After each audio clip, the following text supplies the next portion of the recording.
Lord of Mysteries 2, Circle-of-Inevitability. Chapter 73, Tracking. Lumien's eyes snapped open, his aches gone and his spirituality restored. He sprang up, strode to the window, and yanked the curtains aside. Dawn had yet to break. The blood-red moon sank in the west while stars speckled the sky. On a nearby elm, the large owl with piercing eyes reappeared, gazing down at Lumien. Instead of alarm or anger, Lumien flashed a dazzling smile. "You're back," he said, almost too eagerly. His mannerisms, his tone, even his facial expression, it all made the target want to punch him. The owl stared for a few seconds before spreading its wings and vanishing into the darkness. Almost simultaneously, Aurora emerged from her bedroom, turned the handle, and entered Lumien's room. "How'd it go?" Lumien asked immediately. Aurora nodded. "White paper is on it." Her once light blue eyes had darkened, and the trees in them grew larger as they receded. She produced a mercury-plated mirror and set it on Lumien's table. Using pale white powder, she cast a spell that showed him what she was seeing. Lumien glimpsed the owl's silhouette. It circled Cordu at a low altitude, as if trying to shake off any pursuers. But White Paper, a creature from the spirit world, was swift and unfazed, maintaining a constant distance. After a minute or two, the owl reached the village square. Without hesitation, it dove into the cemetery beside the cathedral. "Why is it here again?" Lumien sighed inwardly. "The last time the siblings spied on Michel Garriga, the lizard that crawled from the deputy padre's mouth also wound up in the cemetery, slipping in and out of various graves." Lumien glanced at his sister. "You don't think it's like in stories, where the cemetery doubles as a villain's lair or hideout, do you?" Aurora scoffed. "You know life inspires art, right?" "I suppose," Lumien conceded, accepting the professional author's explanation. At that moment, the owl landed on an unremarkable grave. Like most graves in Intis, it featured a deep pit filled with a coffin and covered with soil. 1 or 2 stone slabs lay atop it, and a tombstone marked its head. This was Lumien's guess, at least. From the outside, the grave seemed ordinary. The owl settled on the slabs sealing the grave. With White Paper's aid, Aurora and Lumien uncovered suspicious traces. The tombstone was blank. The stone slab, which should have been dirty and overgrown, was clean, as if regularly tended. "Something's off about this grave," Aurora remarked. As she spoke, the slab sealing the grave fell. No, not fell, opened. Inward, like a door, revealing darkness and stone stairs descending deeper. "Wow!" Lumien marveled. "It's huge!" Not the average grave he pictured, but more like a spacious mausoleum. Cordu has such a place. Aurora had thought 6 years in town taught her everything about Cordu, but it was growing stranger by the day. As the siblings talked, the owl swooped into the depths of the mausoleum. The underground space was no exaggeration. As White Paper followed, it entered a tomb chamber. About the size of Lumien's kitchen, the chamber held a black coffin at its center. The coffin wasn't closed. The lid leaned against the side, resting on the ground. The owl flew over and perched on the coffin's edge. "The dead warlock?" Lumien tensed. Aurora tersely agreed and instructed White Paper to approach the coffin and peer inside. Almost simultaneously, Lumien spotted a figure lurking in a corner of the tomb. Before he could tell his sister to check it out, White Paper's gaze fell into the open coffin. With a bang, the mercury mirror before them shattered, and Aurora let out a pained, muffled cry. Lumien spun to face his sister, only to find her eyes squeezed shut. Blood-streaked tears traced her cheeks, and her facial muscles spasmed as if they might split. Without waiting for the semi-illiterate mysticism student to react, Aurora retrieved a short incense stick from a hidden pocket and lit it with a match. A subtle scent wafted, distant and faint, soothing the body and mind. Aurora's facial distortion eased. Finally, she exhaled and wiped her tears with a handkerchief.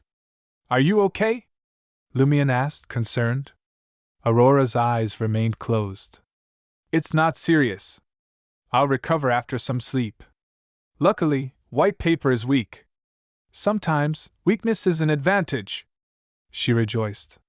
Huh? Lumion didn't understand. Aurora laughed at herself.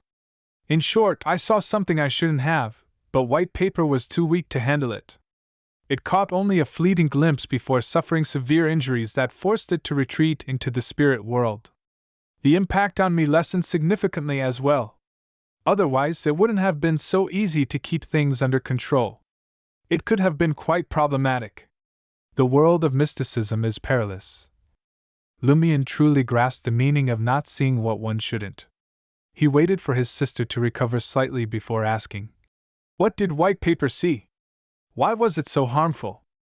"I saw a silver-black speck of light." Aurora didn't dare to remember. As for things that can cause damage just by looking at them, there are countless possibilities. Perhaps it's an object that reveals godhood, or a high-sequence beyond Earth's mythical creature form, or something laden with curses and malice. Mythical creature form? Lumion had never encountered this term before. Aurora casually elucidated. The essence of the divine pathway is to transform beyonders into deities. At sequence 4, we can assume our own mythical creature form, albeit incomplete. For those below sequence 4, merely witnessing this form can inflict harm. They might even lose control. Saints are that formidable? They're worlds apart from beyonders below sequence 4. No wonder they're deemed demigods at sequence 4. Lumion instantly recognized his own ignorance. He had naively believed that the demigod title was basically no different from lower-ranked beyonders. He then said, "Aurora, when white paper neared the coffin, I think I saw a figure in a corner of the tomb, but I couldn't make out who it was, what they looked like, or what they wore." "Another person was there?" Aurora was taken aback. Lumion nodded. "So, is the one inside the coffin the deceased warlock or the one in the corner?" "I think it's the one in the coffin." Aurora, eyes still closed, pondered before continuing. "The one in the corner is either his puppet or subordinate, or another beyonder. They control the warlock's corpse." Lumion tersely acknowledged her words. "This means the warlock issue hasn't been fully resolved. Perhaps this is the root cause slowly corrupting Cordu."